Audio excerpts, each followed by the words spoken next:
ನಾನು ಮೊನ್ನೆ ಮೈಸೂರಿಗೆ ಹೋದಾಗ ಮಾಧ್ಯಮದ ಸ್ನೇಹಿತರು ಕೇಳಿದ್ದು ನನಗೆ, ಈ ಥರ ಮಾಧ್ಯಮದಲ್ಲಿ ಟೆಲಿಫೋನ್ ಟ್ಯಾಪಿಂಗ್ ಬಗ್ಗೆ ಭಾಳ ದೊಡ್ಡ ವಿಷಯಗಳು ಬಂದಿದೆ, ನಿಮ್ಮ ಅಭಿಪ್ರಾಯ ಏನು ಅಂತ ಕೇಳಿದ್ರು. ನಾನು ಅವತ್ತೂ ಸಹ ಹೇಳಿರ್ತಕ್ಕಂಥದ್ದು, ನಾನು ಹಿಂದೆ ಮುಂದೆ ಕದ್ದು ಮುಚ್ಚಿ ಮಾತಾಡಲ್ಲ. ಎಲ್ಲ ಸರ್ಕಾರಗಳಲ್ಲೂ ಇಂದಿನಿಂದ ಫೋನ್ ಟ್ಯಾಪಿಂಗ್ ನಡ್ಕೊಂಬರ್ತಕ್ಕಂಥದ್ದು ಸರ್ವೇ ಸಾಮಾನ್ಯ. ಎಲ್ಲ ಸರ್ಕಾರದಲ್ಲೂ ನಡೆದಿದೆ. ಸಿದ್ದರಾಮಯ್ಯ ನಾನು ಮಾಡ್ತಾಯಿಲ್ಲ, ನಾನು ಪತಿವ್ರತೆ ಅಂತ ಹೇಳ್ಕೋಬೋದು.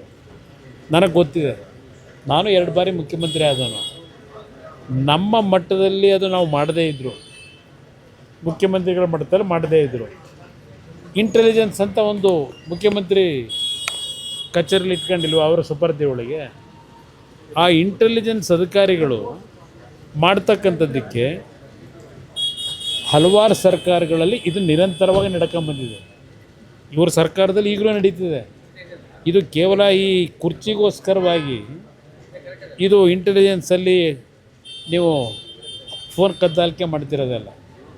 ಹಲವಾರು ವಿಷಯಗಳು ರಾಜ್ಯದಲ್ಲಿ ನಡೆಯತಕ್ಕಂಥ ಹಲವಾರು ಪ್ರಕರಣಗಳ ಬಗ್ಗೆ ಮಾಹಿತಿಗಳನ್ನು ಪಡೀಲಿಕ್ಕೆ ಪರ್ಮಿಷನ್ ತಗೊಂಡೆ ಕೆಲವು ವಿಷಯಗಳಲ್ಲಿ, ಪ್ರಕರಣಗಳಲ್ಲಿ ಇಂಟೆಲಿಜೆನ್ಸ್ ಅಧಿಕಾರಿಗಳು ಮಾಡ್ತಕ್ಕಂಥದ್ದು ಸರ್ವೇ ಸಾಮಾನ್ಯ.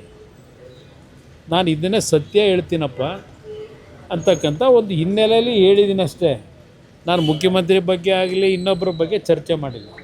ಈಗೇನಾಗಿದೆ, ಈ ಸರ್ಕಾರದಲ್ಲಿ ಅಧಿಕಾರಿಗಳು ಸಹ ಮುಖ್ಯಮಂತ್ರಿ ಫೇವರ್ ಆಗಿರೋರು ಕೆಲವರಿದ್ದಾರೆ, ಇಲ್ಲಿ ಇನ್ನೊಬ್ಬರು ಕುರ್ಚಿ ಬೇಕು ಅನ್ನೋರ ಪರವಾಗೂ ಫೇವರ್ ಆಗಿರೋ ಅಧಿಕಾರಿಗಳು ಕೆಲವರಿದ್ದಾರೆ. ಟೀಮ್ ಇದೆ ಇಲ್ಲಿ.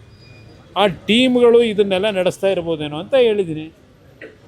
ಇರ್ತಕ್ಕಂಥ ವಾಸ್ತವಾಂಶ ಹೇಳಿದ್ದೀನಿ. ಅದಕ್ಕೆ ಇದೇನೋ ಇದು ಕಳ್ಳ ಅಂದ್ರೆ ಕುಂಬಳು ಅಂತ ಏನೋ ಗಾದೆ ಮಾತಿದೆಯಲ್ಲ, ಕುಂಬಳಕಾಯಿ ಕಳ್ಳ ಅಂದರೆ ಹೆಗಲು ಮುಟ್ಕೊಂಡು ನೋಡ್ಕೊಂಡ್ರು ಅಂತೇಳಿ, ಅದನ್ನು ಪರಚ್ಕೊಂಡು ಮೈಕೈ ಪರಚ್ಕೊಂಡು ಮುಖ್ಯಮಂತ್ರಿಗಳು ಮಾತಾಡ್ತಾರೆ ಅಂದರೆ ನಾನೇನು ಮಾಡೋಕ್ಕಾಯ್ತಿದ್ದೆ? ನಾವು ಹಾಲು ಜನ ಥರ ಇದ್ದೀವಿ. ನಮ್ಮ ಅಯ್ಯೋ, ಹಾಲು ಜೇನಲ್ಲ, ಅದಕ್ಕೆ ಇನ್ನೂ ಏನಾದರೂ ಸಕ್ಕರೆನೂ ಸೇರಿಸ್ಕೊಳ್ಳಿ.